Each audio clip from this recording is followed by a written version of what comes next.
All right, Rowan, I'll pass things over to you. Thank you so much, Ashley. And hello, everyone. Thank you so much for being here today. My name is Rowan Jete Knox. My pronouns are he and him. This is a really important discussion, and I would like to thank the Writers Guild of Alberta for hosting this, for getting us all together to talk about this at such a timely moment. Before we get started, I would like to acknowledge that we are coming to you from across the country and that the lands that we are on are the traditional territories of many Indigenous peoples who called it home well before Canada became a nation and continue to do so. I would encourage you to take some time to reflect upon whose land you now live and learn what steps we can all take toward the long road of reconciliation. Um, we have an amazing lineup for you today of thoughtful, wonderful creatives, writers, and of all kinds who will be joining us to talk about what this means to be a trans voice in the writing realm right now, in 2024.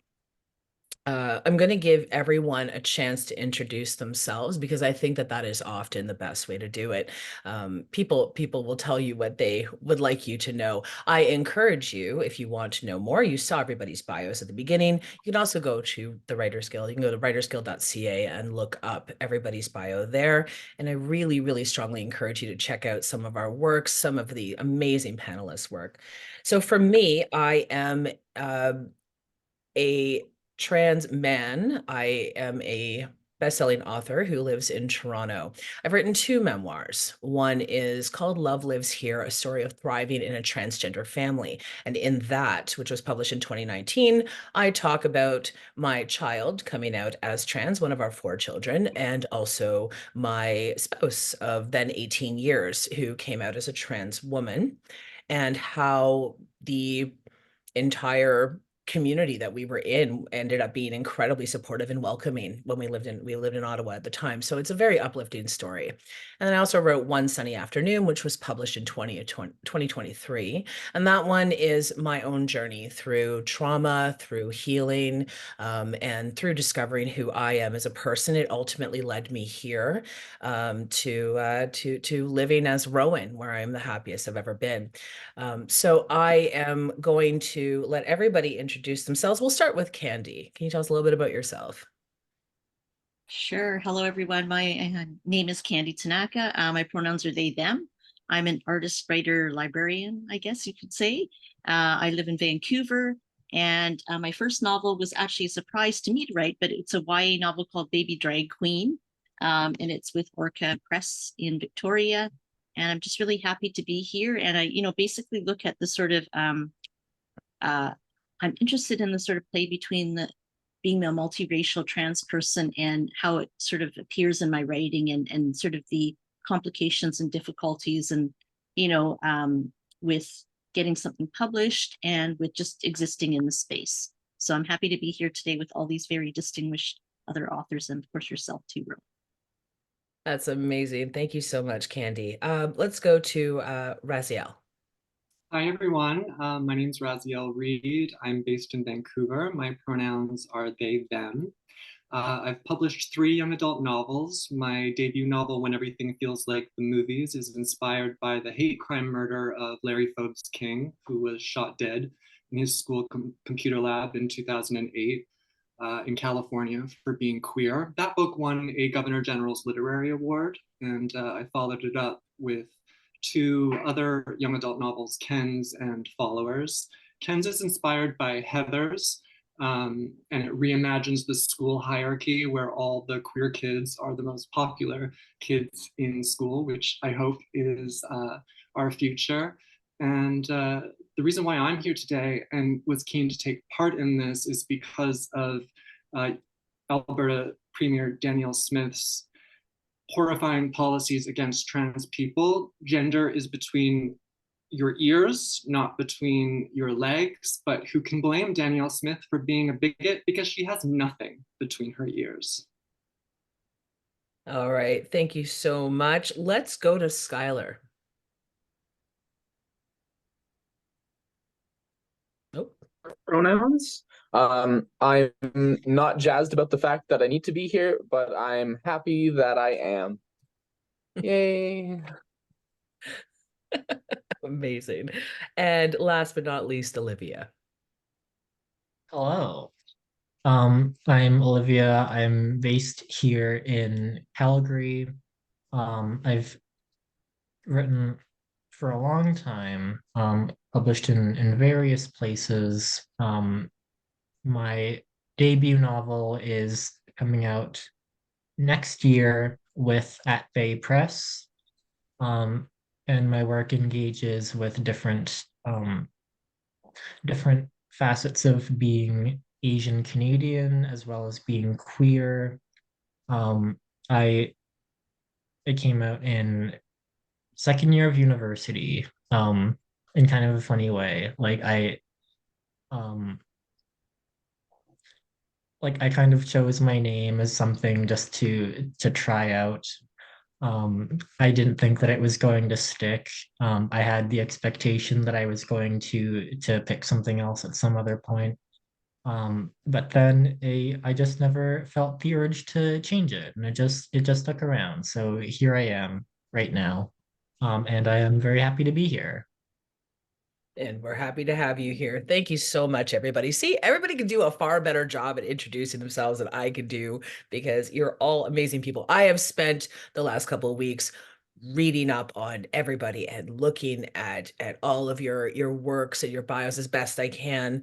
And I'm truly honored to be here with all of you.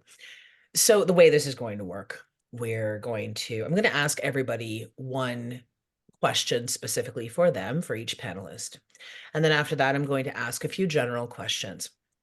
And depending on the amount of time we have left, and I certainly hope we have the time, I'm going to try and make the time, we're going to open it up to audience questions. And hopefully, so get your questions ready. If you have anything that you want to say, if you have any burning question, all I ask, of course, is that you are respectful. Just as we're going to be respectful here, we're all together, we're learning, we're growing. Let's keep it like that. All right. So I will start with, let's see, who do I have first? This is my first time moderating a panel, by the way, for those who are unaware.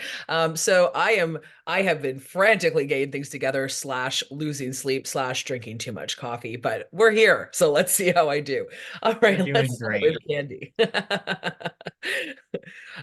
Candie, all right. I was saying to you beforehand, I love your work. I love the fact that you are so diverse in your work. So that's what your question is about today.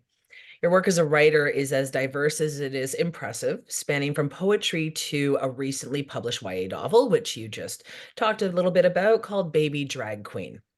A lot of people are nervous to even try one form of writing. I hear from them all the time, let alone a bunch. So I would say you're rather courageous, honestly. Can you talk a little bit about what propelled you to spread your wings and try different genres? And is there anything in your own experience that allows for you to take these creative leaps? Sure, that's a great question. And I appreciate that.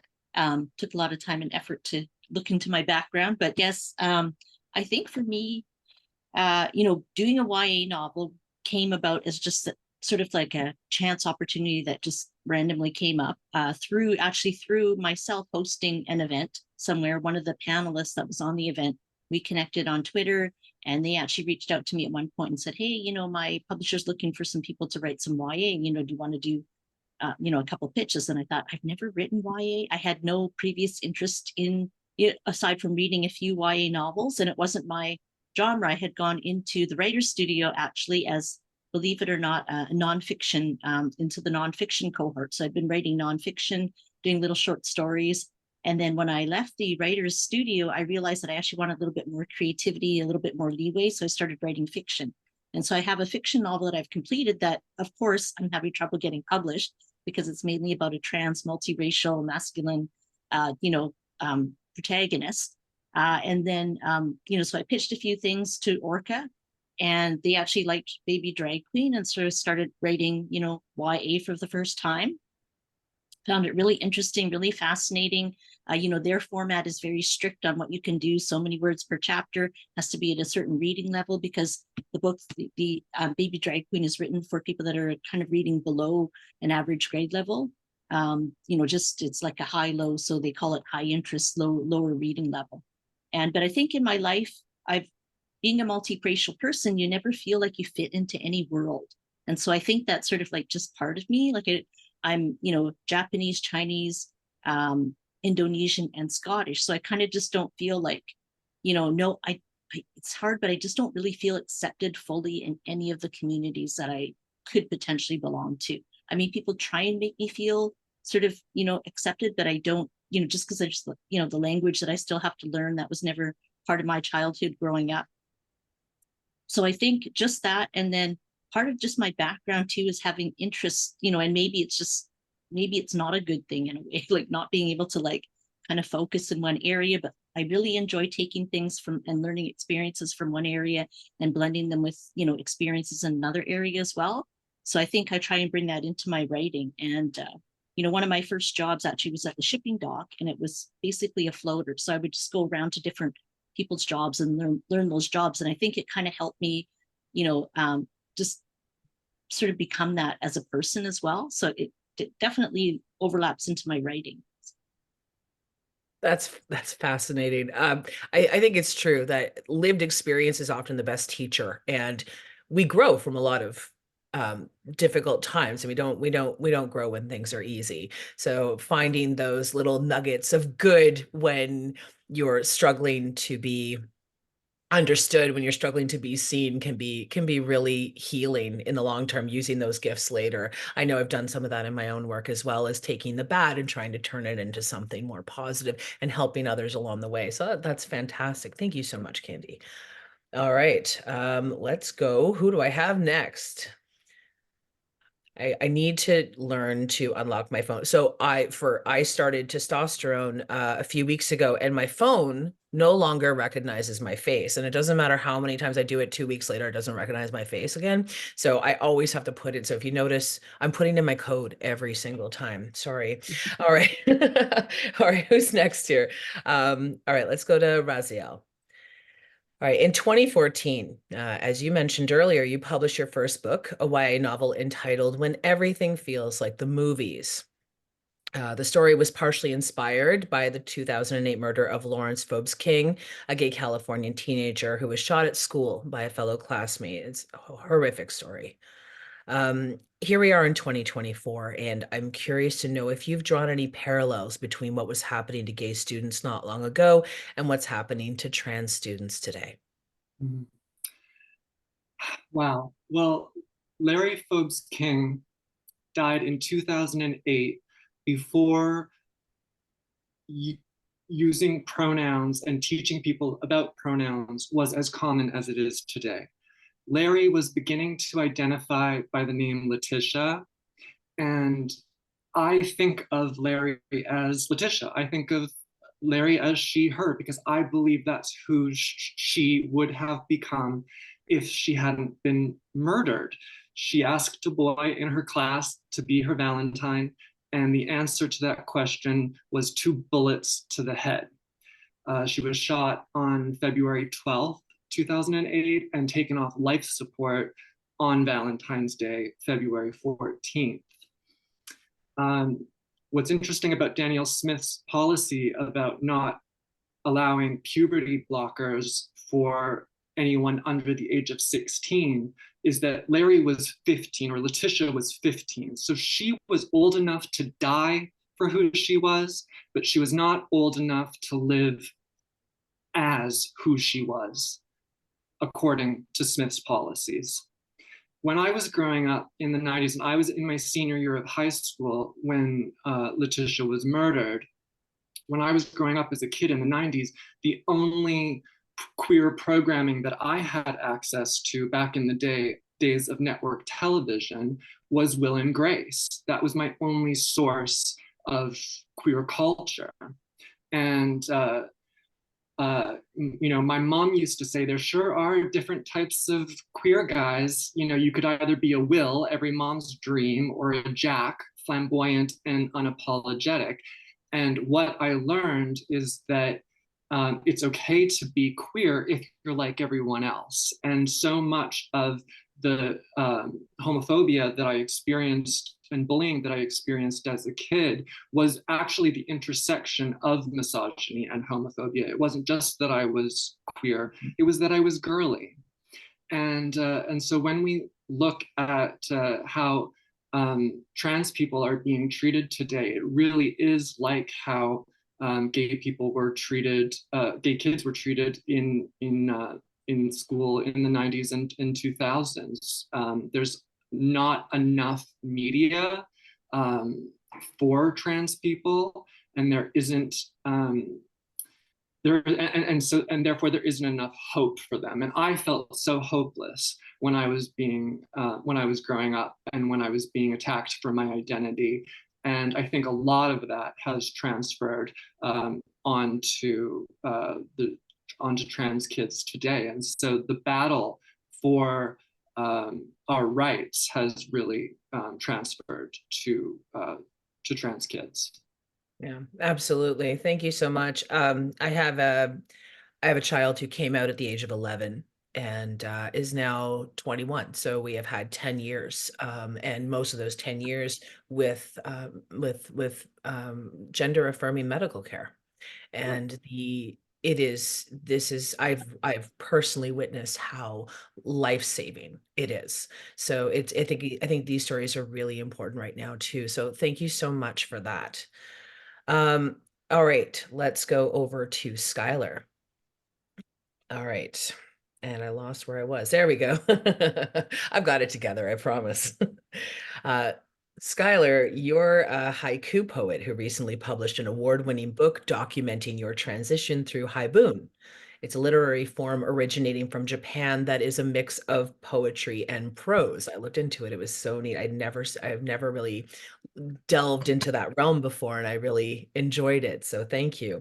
Can you talk to us about your decision to use this particular style to discuss gender identity and discovery? Sure thing. So yeah, I realized right after I had finished my very awkward introduction that I had failed to mention my book at all. So I'll give a little give a little plug now. It's very nice looking. It's pretty. It is pretty. My reason behind using the form it's kind of twofold. So when I started writing haiku, it really, I want to say that it made me happy for the first time in a long time.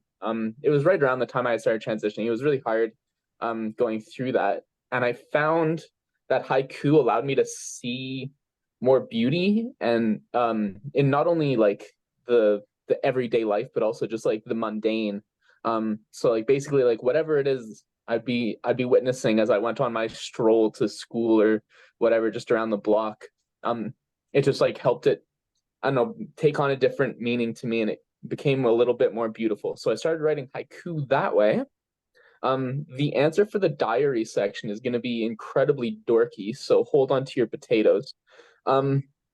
So I had done some research for a long time about the use of first person pronouns in old school Japanese poetry and prose, and how it was quite often used more so by like women or women identifying people than men. And I thought that it could be a way for them to assert a sense of self when they don't necessarily have that luxury through like jobs, political standings. They don't have a way to climb up that social hierarchy in any other way like men do, or men did, sometimes still do, unfortunately. But I was thinking about that in terms of like trans people too these days, or queer people in general, and this idea of being able to assert a sense of self in the face of so much mis and intentional disinformation by the media. I hope that answers that. It was a really interesting way to look at this and say, hey, you know, I can assert this sense of self. Say there's this transition, this journey. Quite often the diary form is also used for that as well, not only asserting a sense of self, but also talking about a journey, a destination. And really that's what this has been. It's an ongoing journey. And that book, Transcribing Moonlight, was just the start of it. Oh, that's fantastic. Thank you so much. I thought it was such an original and beautiful way of documenting something so special. And it might have hit me extra in the feels just because of where I'm at in my own transition. I'm still counting weeks. I'm 18 weeks into medical transition, right? So I'm a baby trans. So it is so wonderful when I see people who documented these really precious moments. Thank you. All right, now we're going to go to Olivia. Some of your most recent work, in particular, a poem. I'm not going to do well. A poem entitled "Ars Cupidatus." Oh, I probably did that wrong. You can tell me after. A lyrical burlesque, spicy little number, works in themes of bisexuality and gender fluidity. People who are bisexual or pansexual, or whose genders do not fall within the binary, often talk about feeling invisible or excluded. Can you talk to us a little about this poem and maybe also about your own thoughts on writing as someone outside the binary? For sure. Thank you. Um, yeah, this poem, I don't know how to say the title either. I always say Ars Cupiditas, but that's probably wrong as well.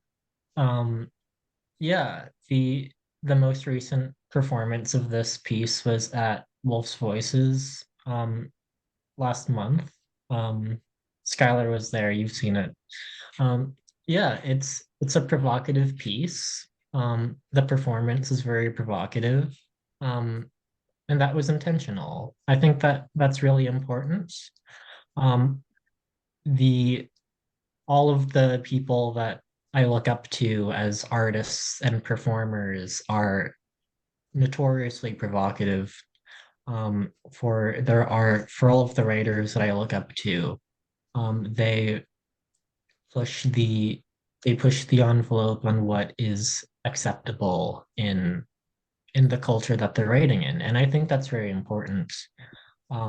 As a trans person, as a minority, and I think that in recent, I want to say in the past couple of years, that idea of being a provocateur has been co-opted by um, co-opted by these people who just want to hurt other people, and then use this idea of being provocative as an excuse to say, you don't like it, you're too sensitive. So I think that a big goal in my career is just to try and reclaim that idea. Um, and about the ambiguity in that piece, I think a large part of what the piece is about is um, being being part of an ambiguous identity, because that's always been a huge thing with me all of my life.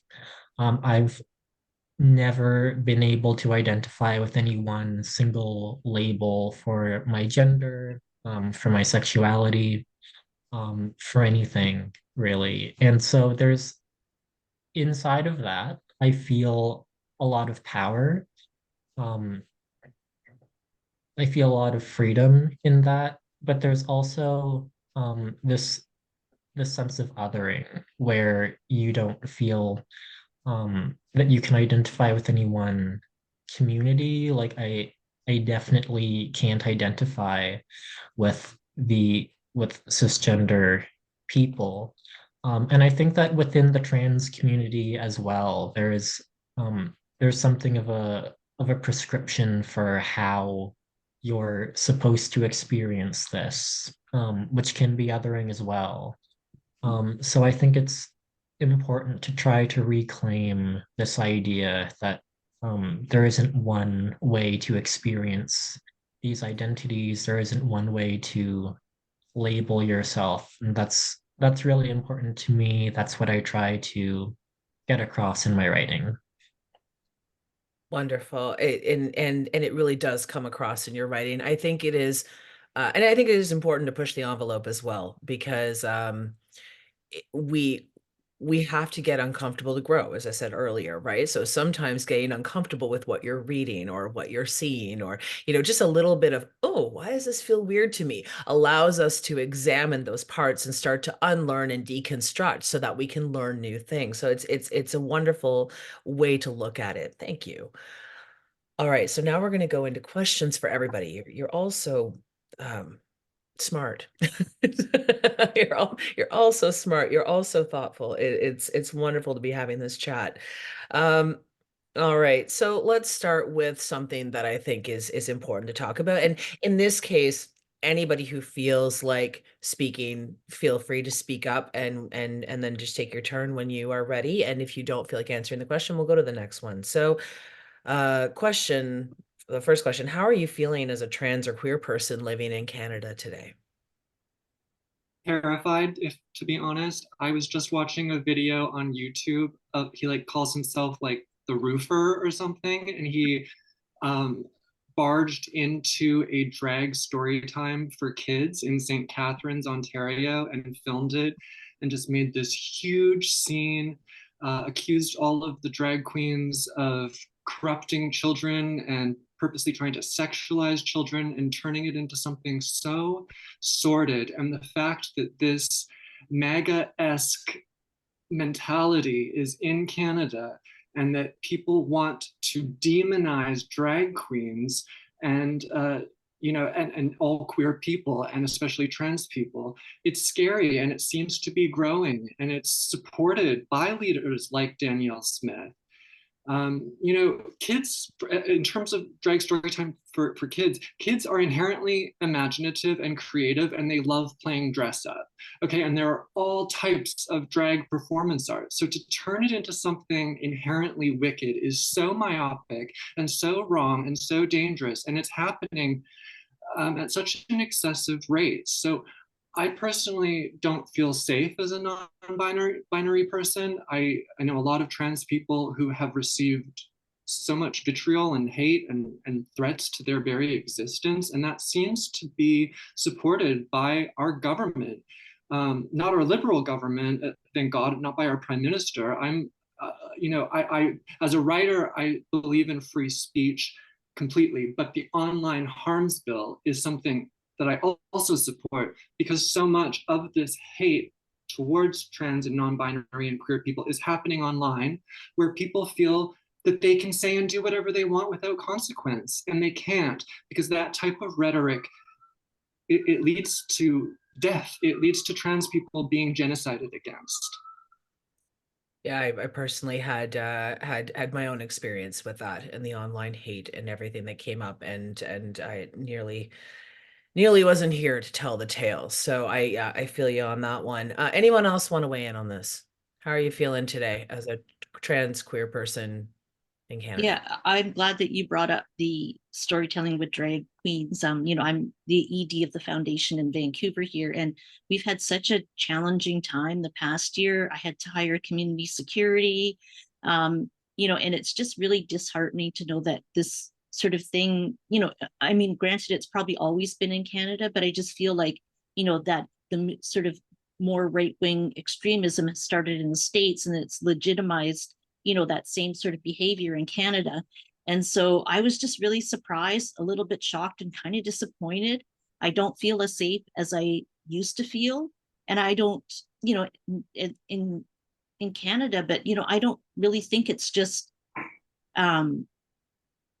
it just makes me feel like a lot safe in the world overall, which is kind of sad. And obviously there are certain countries that I will not visit, certain places even within Canada that I will not go, just for safety wise. But I'm just really disappointed. And just even the other day, this is just a short story. I went in somewhere to a community center. I went into the the washroom that is supposedly like non-gendered, but a woman looked at me and kind of questioned and said, hey, what are you doing in here? I had on a suit, more masculine presenting, and I was just like, I said, are you kidding me? Are you going to do this? Like, and then they're, they made some, random, like, kind of really, comments that were just kind of like, I was just kind of like, okay, whatever, nothing super hateful, but just kind of like, why do we have to go through this? But I feel like it's just giving people more permission to just be like this. Like, like you were saying, you see it on social media. So everyone thinks they can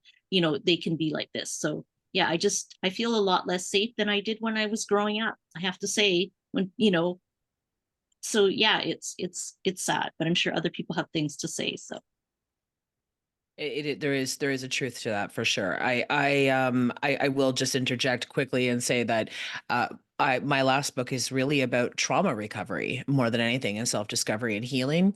I had 4 security guards around me for my book launch here in Toronto, and 5 in Ottawa, because that was a bigger show, like a bigger event. And I have never had to have hired security with me before. So this is where we're at right now. These online spaces and a lot of the rhetoric going on do create real world consequences. So thank you for that. Anybody else? Yeah, I can speak on it a little bit. I here living in Alberta, um, inside of these borders was breathing the same air as Tucker Carlson for a hot Oh, minute. God. Um, I'm yeah. sorry. No, it's a very vivid memory that I have of like sitting at a cafe table and the person who I'm sitting next to like looks up from their phone and goes, Tucker Carlson is here. And yeah, and Jordan Peterson, he was here too. There was a protest for that one of my friends went to. I couldn't make it to that one. But like think about all of the bands who have not come to Alberta. And instead we get Tucker Carlson and Jordan Peterson. And I think there's a reason for that. Um, yeah, and it is scary right now out there. Um, but also I think that where I live right now, there is a supportive trans community um that I think, like, I feel very sheltered in my own little trans community in my own little pocket of the city. Um I think that I probably don't I maybe don't stick my head out the window to peek outside as much as I should, because I very much enjoy the safety that this little pocket affords me. But if you can find it, then there are very safe and welcoming little pockets um, where the art is very much celebrated, and there is a lot of freedom there. Um, so um, in that way, I do feel some hope and safety where I am right now. I'm really happy to hear that. That it is important to have those little pockets of safety right now. I have one as well in my home, in my immediate vicinity. It is a really welcoming and safe space, and I'm very grateful for that. Skylar, did you want to answer the question? Yeah, I'll throw my 2 cents around. I was I'm always struck by the thought that like I started transitioning like 8 years ago, and I think about how much I think it would honestly be harder today just because there's such a spotlight on it and there's so much vitriol in the news. Um, and Olivia was talking about like a support group, and I was thinking about even the number of people that I've met that are like they're like, hey, I support this, but I know that there's some of the people who would vote against me. Candie was talking about their experience in a bathroom. The best I ever got was I was in a women's room in a bar, and someone came up and said, whatever you're trying to do here, just know that I support it. And I was like, oh, thank you. I'm trying to fucking pee. I don't know what to tell you. Like, what do you want from me? I've had neighbors say you're one of the good ones to me, which is atrocious. So yeah. So I'll write a sassy poem about that in my next book. Olivia's seen it. I have. So It's beautiful. It's this beautiful little diss track. I I think that more poems should be motivated by rage against your shitty neighbor. yeah, so this is why it's scary because even some of the places that you think might be supportive, you have to, after situations like that, you kind of take a step back and you're like, wait, would these people vote in my best interests here? And it's just, I have a feeling that the people who before, if like 10, 15 years ago, if you had been like, I'm trans, they would have been like, oh, what's that? And then you get the chance to educate them. They've already been quote unquote educated by sources that might not be as I will say that will be more nefarious and less informed, which is just really sad because I feel like it's getting worse, and I hope that it stops getting worse. Oh, don't we all? Don't we all? I will say, as I said, my child came out in 2014. It was easier back then than it is right now. In so many ways, just in, people were not educated necessarily, but they weren't miseducated either. And that's the difference. So when somebody's not educated, then they can learn from proper sources. When somebody is miseducated, they first have to unlearn if they are willing and then learn properly. And that is a really tough job to do. So yeah, totally hear you. All right, let's talk about art and its impact on shaping worldviews, because I think this leads well into this question. Many of us grew up with transphobic and homophobic media of all kinds. As a result, many of us carry trauma from existing in a society that didn't understand us or make it easy to come out. Do you think society and media in society, literature, especially since this is what we're talking about today, do you think it's on its way to telling happier trans stories? Oh, everybody's got to think about that one. I know. I can jump in. Yeah. I do. I see large leaps toward people telling happier um trans stories in general, just queer stories, like stories about um queer relationships or queer found family. And I think that's really, really helpful. Um, and for the media that I grew up with, like it's it's really difficult to to identify like good good queer representation up until like the last couple of years, this past little bit, because I think right now we're starting to um, just sit down and understand these as human issues. Um, I will say though that the the the media that we grew up with like was not um wasn't good peer representation, but like for an example, one of the biggest queer icons that I had growing up was Tim Curry in Rocky Horror Picture Show. Oh, yeah. Right. And Liz Taylor in American Horror Story. Um, and once you see this whole thing as a mashup of those two, you can't unsee that. And those were not good representations of authentically queer people, but they were moves forward. They opened conversations and they allowed people to talk about these things and they allowed conversations to move forward. And that was very, very formative for me.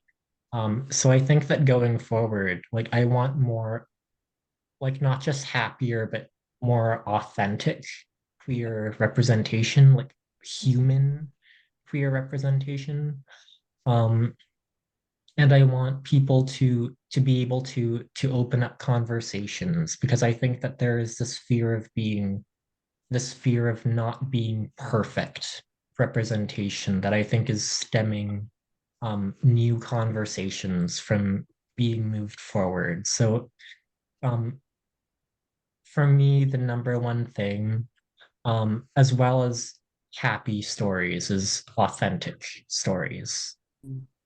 Wonderful. Olivia, it's interesting that you brought up American Horror Story because it's created by Ryan Murphy and Brad Falchuk, who also created the show Pose, which has a largely trans cast. And when I was working on my novel Followers, I was living in LA because it's set there. And I had the opportunity to see a panel with Ryan Murphy and Billy Porter, who stars in Pose.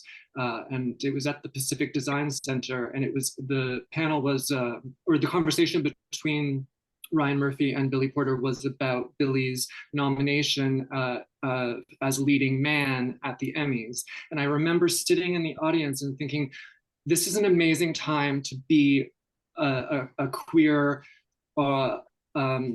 writer, because the leading man is Black and non-binary. And this is someone who is nominated for the leading man title. And so I do see a lot of optimism and a lot of hope. And I think that there is a desire among a lot of creators to tell stories that aren't all gloom and doom, and to sort of move away from the train spotting era into not train spotting. What's the movie with Hillary Swank? Is that her last name? Hillary Swank? Does anyone know what I'm talking about? Boys Don't Cry. No. That's it. Yeah. Boys Don't Cry. Yeah. Which like these tragedies, these queer and trans tragedies, and there are so many positive and beautiful stories, and there are creators who I think are committed to telling them. So I hope that we'll see more of that. Excellent. Anyone else? No. All right, that's okay, because we have I want to save some room for Q&A. We already have one question's come in, and do please feel free to get your questions in. We're going to do our best to answer all of them. I think right now what I would like to ask you is, what do you wish people knew about the trans experience, and how do you reflect this in your work, either past work or work going forward? I think the answer for me is resilience of the community, of the self, all this bullshit that gets thrown at us, and we find a way, Yeah. Anyone else? I think I just want people to realize that we're just people. We're just, there's nothing different between us and other people, in the sense that, we just want to go on and live our happy lives and just be left alone in a way. Like, I don't know why we have to feel like they have to feel like, I guess maybe it's a fear or something. So what I try and do in my daily life is, interact with as many diverse people as I can, in different areas, where I sort of, feel safe, but just to let people know that, hey, I am, identify as trans, and, but hey, I'm Candie, it's nice to meet you, or, that kind of thing. So I think maybe the more that we can do that and get our positive stories out there, then the more people will realize, like, this miseducation that they are getting, which is, I'm baffled by how mean some people can be, especially the people that have the followers, to just kind of make up these stories of and generate this hate towards, the trans community. It just, I don't know why they would do that, other than maybe they just are really sad in their lives and, angry about things. But I just, I'm hoping that, once people get to know, like, for instance, me as just the person, that, hey, it doesn't, yeah, they're trans, but, they're a decent person too. So. Great. I All right, can I'm talk going a little to. bit. Oh yeah, absolutely. Go for it.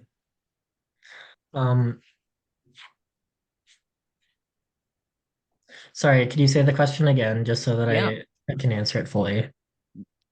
So, what do you wish people knew about the trans experience? I have it like this because, of course, the trans experience is not one experience, it's a multitude of experiences from a multitude of people. But what do you wish people knew about the trans experience, and how do you reflect this in your work? Mhm.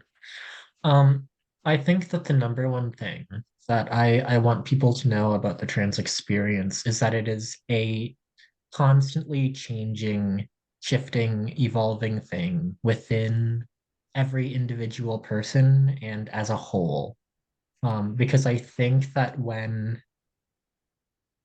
we introduce the labels that come, people have this tendency, they have this idea in their head that they can create these boxes in their head and like go to like different parts of the city of the world and say these are the trans people, these are the Asians and what not. And I I really want to emphasize that um like it's different for everyone. There's no one way to be trans. Any definition I think that you come up with is excluding somebody, because there is just such a spectrum of ways to experience that.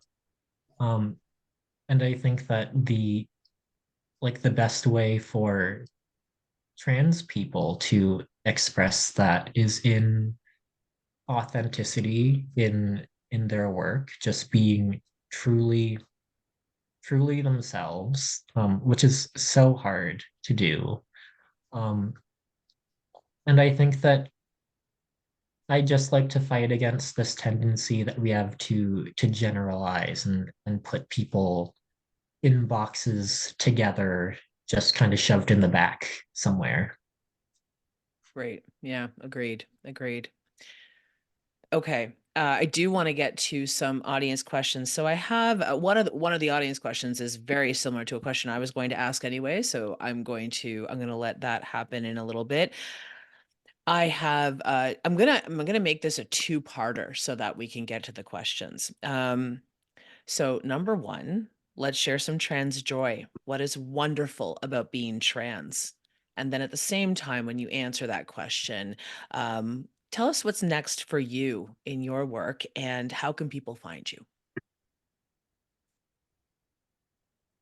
I think what's wonderful about being trans is that it's a minority and that's sometimes looked at as a more difficult experience. But what I've what I've found is that when you're pushed to the peripheral of a society, you get a big picture view. You get to see what everyone else doesn't see. They miss because they're bumping into each other. And when you're pushed to the outside, you see things that other people don't see. So the best thing is perspective. Lovely. All right. And what is next for you and how can people find you? I'm working Sorry, I know on they don't go together, but we're making them go together right now. I'm working on my debut adult fiction novel, so hopefully that is acquired. And if you want to follow me, I'm on Instagram at Raziel Reed. Excellent. Thank you. I Who's can jump next? in. For me, let me see. For the most joyous part of being trans for me, um, because I do agree that that's very important to talk about. I think that I'm trans because I could not be cis.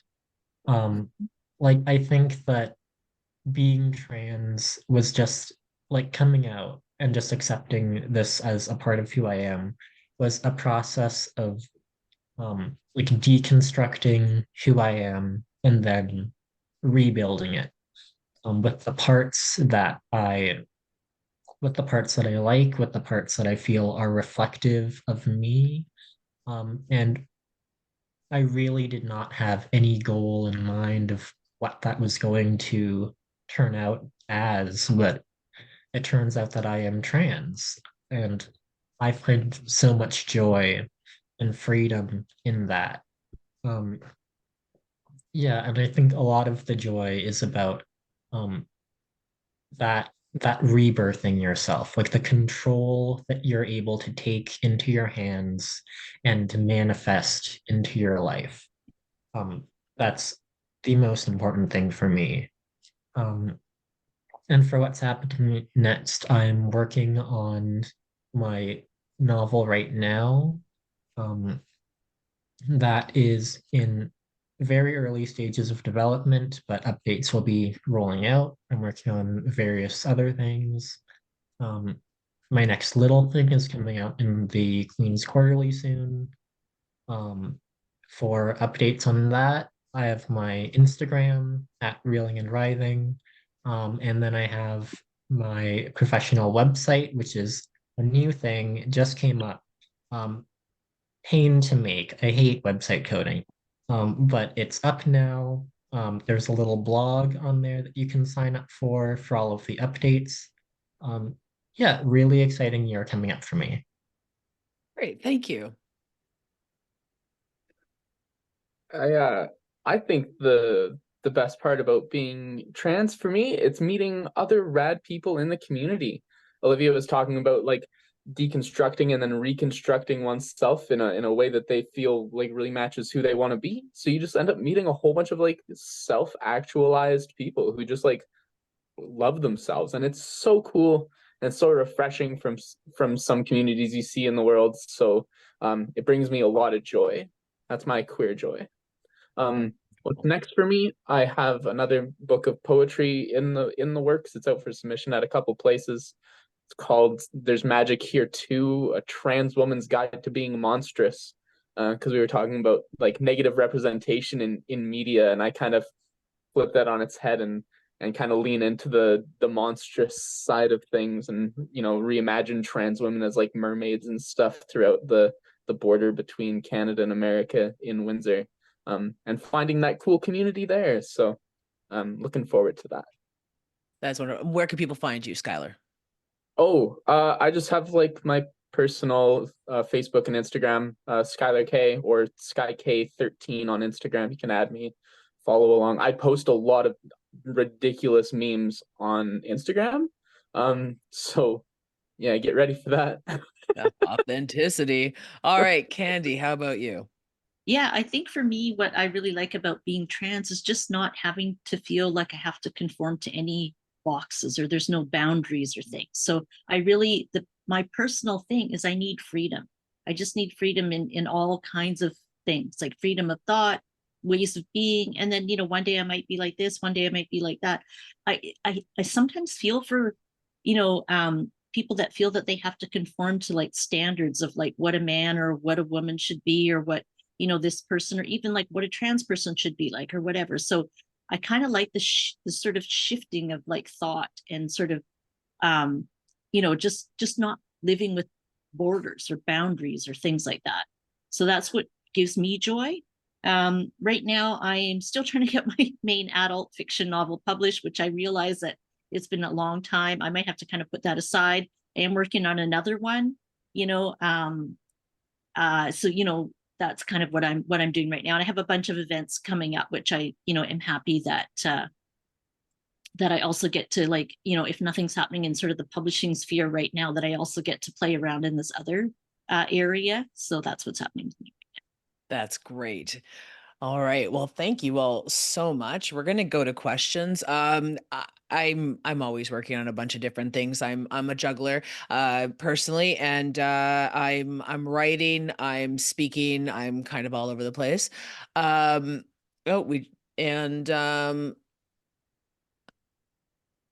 Oh yes, we can actually, if we would like to, stay a bit longer to answer questions. So that's kind of cool. So I won't stress too much about the time. And you can find me everywhere at Rowan Jete Knox, except that bird place that is now an alphabet place, because I left that place because it wasn't good for me. Otherwise, everywhere, especially Instagram and Threads. I'm kind of all over Instagram and Threads.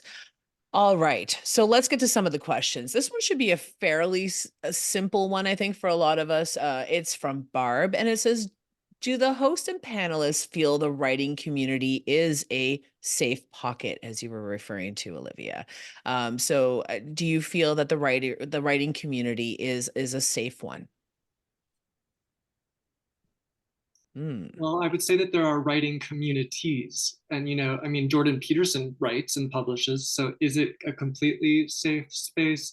No, but generally, artists and writers are liberal. And so I definitely found, community and like-minded people.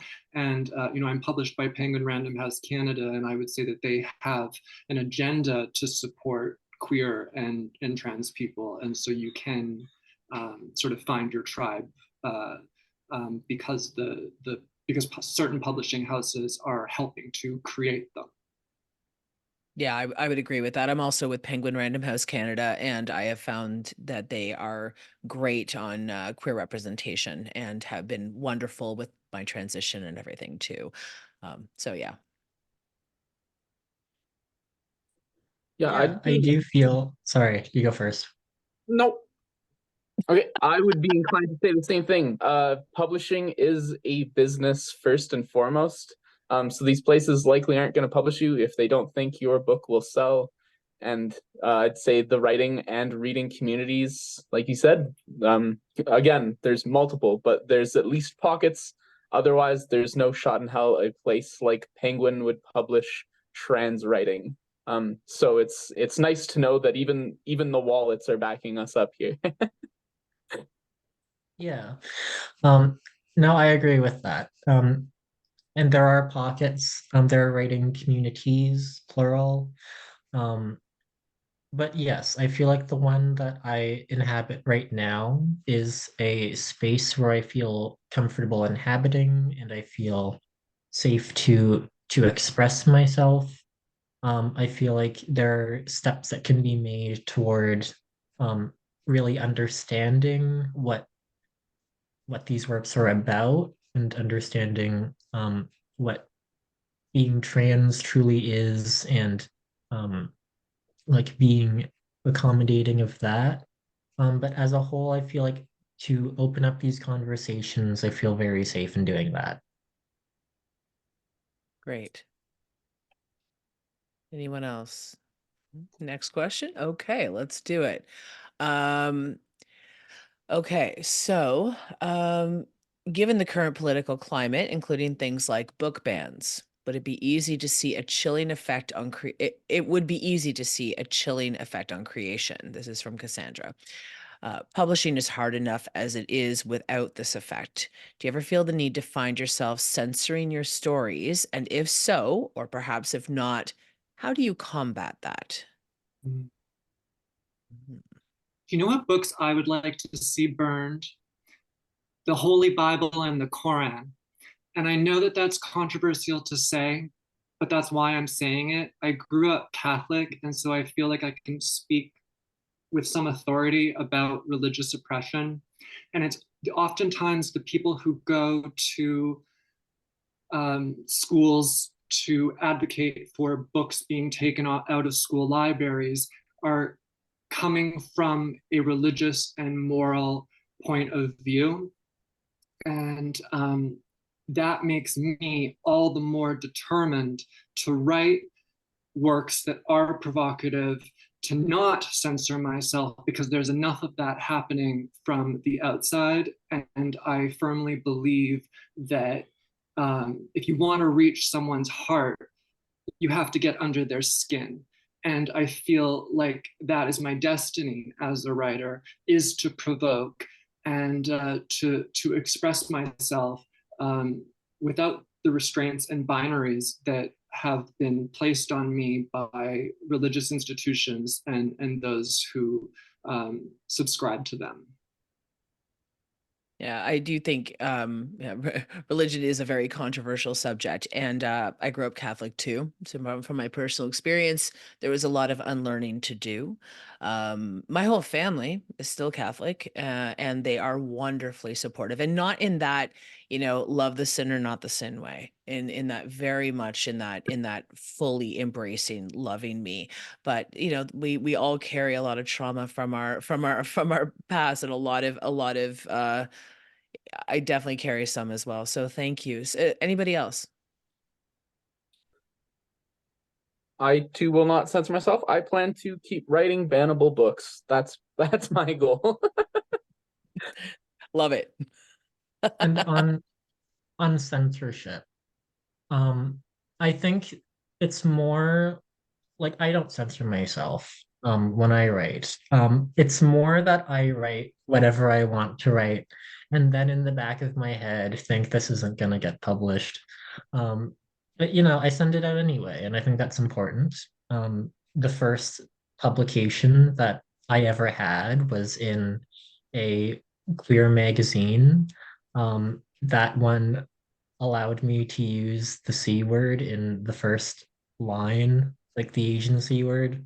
And I was like, hey, very nice. But like since then, um, I think that the works of mine that are selected to be published the are the tamer ones, like the ones that like the broad appeal ones. Because like Skylar was saying, like it is a business, and I understand that.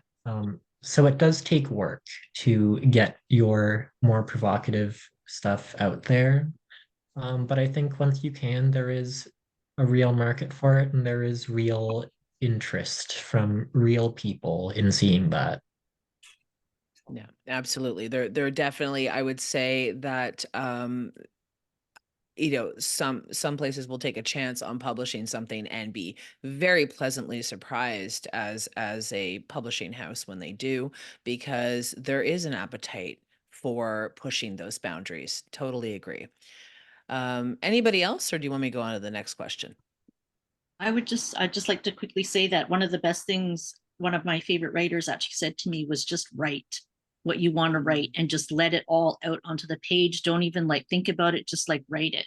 And so, and then it can always be obviously, edited later, or you can fight for what you want to be put on there. But I just really, thought about that, because how again, I don't feel like restricting myself, or try not to restrict myself. Obviously for some things, some different genres, you can only say so much, for specifically like the targeted YA market that, I had to write for. But otherwise, I think we just need to just go ahead and do that. And hopefully the publishing industry will catch up with us. That's the hardest thing for me right now, is just like, I feel like we're most of us are probably ahead of, what will be published like 5 or 10 years from now. And it's tough to just like remain in that space and keep pushing, like everyone has said. But Yeah, absolutely. Absolutely. And yeah, I agree with you too, that that first draft of whatever you're writing is always a mess. And being that freedom of just being able to go "Ugh," and get it all out on the page, right, is so important. And then you can clean it up after. I will say for myself that the only censorship that I really do is because I write memoir. I really think about the impact of my words on real life people that I may be writing about. So that is the only time where I might go, is this really necessary to put in here? And what is the effect I wish? So I sort of look at it that way more than anything. Otherwise, when it comes to trans issues, queer issues in general, I just let it all in. All right, let's do one more question before we wrap up, because we are over time. Okay, so I think this one's actually more for you, Candie, but it is an interesting question. But it's also for the whole panel if anybody else wants to chime in. It's from an anonymous attendee. How do you feel about the tension between freedom of expression and belief in censorship, specifically community purchase requests for public libraries for something like irreversible damage? If you don't know what that is a book written by somebody who is from a very anti-trans standpoint, a very anti-trans children standpoint. So how do you feel about purchase requests for public libraries for books like that, or other trans antagonist nonfiction? I I feel like this one is definitely obviously targeting me. But it's exhausting. And I'm sure other people have things to say, but I mean, it all started off for me when, when libraries basically were actually hosting these transphobic speakers and legitimizing and giving them a platform. I don't want to go on and on about it, but I found that really disturbing. And, you know, I do believe in freedom of expression and belief. It's basically one of the tenets of being a librarian. You know, but I think there are limits. And when it gets to tipping that hate speech or hate material, even though it's been legitimized in a book form, it's disturbing. And so, you know, I was just thinking like, well, what can we do about this? You know, but, you know, maybe it's like, just came up with this thought. What if it's a 1-for-1? Hey, if you want to challenge and do like a book ban, then we'll take off irreversible damage from our collection. We're going to remove, you know, if you know, you think this should be removed, then we're going to like, you know, 1-for-1 kind of thing. So that, but I don't know if that's the best solution. But I think it initially started when we started giving these people platforms to speak, and then it's just been spiraling and getting worse. And so I think we, you know, going back to the base of it is we shouldn't have been giving those people platforms, and we should continue to not give them platforms. And we really need to, you know, educate about misinformation and just have these conversations. So I know other people have things to say, but, you know, that's my quick take. And an important one. Thank you. Anybody else? Yeah, it is. I think, Candie, this one was very much for you. So I'm going to wrap this up with a comment from Natasha Dean, who said, "No questions. I just wanted to thank everyone for their time and thoughts." And that leads me to say thank you for your time and thoughts as well, because you've given me a lot of food for thought. I'm going to be thinking about this at the grocery store in a few minutes when I head you know, you had so much to say. We come from so many different places, which goes to show again that the trans experience is very diverse. And to the people who took the time to sit and listen and learn, thank you so much, because that ripple effect of you being here and taking that knowledge with you into the next space you're in, that makes a huge, huge difference. Please don't underestimate the power of allies and the necessity for allyship right now, especially right now. So with that, I am going to thank once again the Writers Guild of Alberta. I'm going to thank all of our amazing panelists today. A special shout out to Ashley Mann, who has been wonderful to work with and has helped hold my hand through this whole I'm doing what with a panel situation. And I wish everyone a great day. If you want more information, you can absolutely check out the Writers Guild website, writersguild.ca, and you can find us online. And please go support these wonderful writers' works, because they really are wonderful. Thanks a lot. Have a good one. Thank you, Rowan. You killed it. Thanks, Rowan and everyone. Nice to meet you all. Bye. Thank you.